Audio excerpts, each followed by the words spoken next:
على رسوله الكريم أما بعد فأعوذ بالله من الشيطان الرجيم بسم الله الرحمن الرحيم ذلك الكتاب لا ريب فيه هدى للمتقين وقال النبي صلى الله عليه وسلم خيركم من تعلم القرآن وعلمه الہی رونق اسلام کے سامان پیدا کر الہی رونق اسلام کے سامان پیدا کر دلوں میں مومنوں کے الفت قرآن پیدا کر۔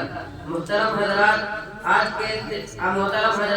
اسٹیج پر رونق افروز بزرگان دین اور حاضرین جلسہ، آج کے اس محفل میں اور آج کے اس مبارک اجلاس میں میرا موضوع سخن دنیا کی سب سے پاکیزہ اور مقدس کتاب قرآن پاک ہے۔ ہمیں چڑھتے سورج کی طرف یقین ہے کہ اس کا ایک ایک حرف سچا اور صادق ہے۔ وہ قرآن پاک جس کی زبان مقدس، بیان مقدس اور جو فصاحت و بلاغت کا ٹھاٹھے مارتا سمندر ہے، جس کے متعلق ارشاد ربانی ہے۔ قرآن وہ کتاب ہے جس کے صادق اور برحق ہونے میں کوئی شک و شبہ نہیں، جس کے بارے میں محسن انسانیت حضور پاک صلی اللہ علیہ وسلم نے ارشاد فرمایا، تم میں سب سے بہتر شخص وہ ہے جو قرآن سیکھے اور سکھائے۔ دعا کیجیے کہ خداوند قدوس ہم سب کو قرآن پاک کی دولت سے مالا مال فرمائے۔ نوجوان دوستو، قرآن پاک رب ذوالجلال کی طرف سے عطا کردہ وہ حسین تحفہ ہے جس نے 23 برس کی قلیل مدت میں پورے عالم میں انقلاب برپا کر دیا۔ بڑے سے بڑے فصحا، بلغا، ادبا اور شعراء حیران و شدر رہ گئے، جن کی آیتوں کو سن کر پتھر دل موم ہو گئے۔ یہی وہ قرآن ہے جو رہتی دنیا تک انسانوں کے لیے صحابہ ہدایت و رحمت ہے۔ یہی وہ قرآن ہے جس نے رسول کی رسالت کو اعزاز بخشا۔ یہی وہ قرآن ہے جس نے پاک مردہ قلوب کو تازگی بخشی۔ ہاں یہی وہ قرآن ہے جس نے پاک مردہ قلوب کو تازگی بخشی۔ یہی وہ قرآن ہے جس کے برکت سے جنات و شیاطین کا آسمانوں پر جانا بند ہوا۔ یہی وہ قرآن ہے جو سچائی اور امانت داری کا درس دیتا ہے۔ یہی وہ قرآن ہے جس کی نظیر پیش کرنے سے دنیا آج ہی مقاصد رہی۔ یہی وہ قرآن ہے جس کا مثل پیش کرنے سے عرب کے فصیح و بلیغ زبان دانی کا دعویٰ کرنے والوں نے گھٹنے ٹیک دیے۔ یہی وہ قرآن ہے جس کی حفاظت کا وعدہ خود خالق کائنات نے فرمایا۔ یہی وہ قرآن ہے جس نے ذہنی قوتوں کو جلا بخشا۔ یہی وہ قرآن ہے جس کے برکت سے اجرے چمن میں بہار پیدا ہوئی۔ محترم حضرات، آج کے اس نازک دور میں قرآن پاک کو فضول سمجھا جاتا ہے، اس کے الفاظ رٹنے کو حماقت بتایا جاتا ہے۔ کہا جاتا ہے کہ اس کا پڑھنا اور بے سمجھے پڑھنا بے سود ہے۔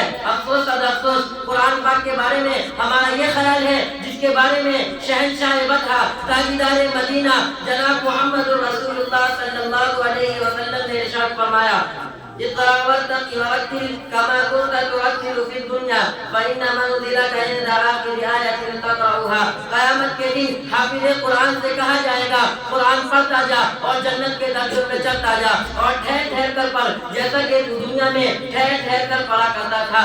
بس تیرا مقام اور تیرا ٹھکانہ وہی ہے جہاں تیری آخری آیت پر پہنچے۔ یاد رکھو، یہ قرآن دنیا کی سب سے بڑی نعمت ہے۔ یہ زمین و آسمان، چاند و سورج ستارے اس نعمت کا کوئی مقابلہ نہیں کر سکتے، کیونکہ یہ اللہ کا مقدس اور عظیم کلام ہے۔ اور کیوں نہ ہو، جبکہ اس کے اتارنے والا امین، جس کے ذریعے نازل ہوا وہ بھی امین، جس ذات پر نازل ہوا وہ بھی امین، جس مقام پر نازل ہوا وہ بھی امین، جس مہینے میں نازل ہوا وہ تمام مہینوں سے افضل، جس رات میں نازل ہوا وہ 1000 مہینوں سے بہتر۔ اللہ کا یہ مقدس اور عظیم کلام تمام کلاموں سے افضل اور بہتر ہے۔ حدیث پاک میں آتا ہے، فضل کلام اللہ علی سائر الکلام کفضل اللہ علی خلقہ۔ اللہ کے سب کلاموں پر ایسی ہی فضیلت ہے جیسا کہ خود حق تعالی شانہ کو اپنے مخلوق پر۔ اللہ کا دلارا اور خدا کا پیارا ارشاد فرماتا ہے، جس نے قرآن پڑھا اور اس پر عمل کیا، کل قیامت کے دن اس کے والدین کو سورج سے بھی زیادہ روشن تاج پہنایا جائے گا۔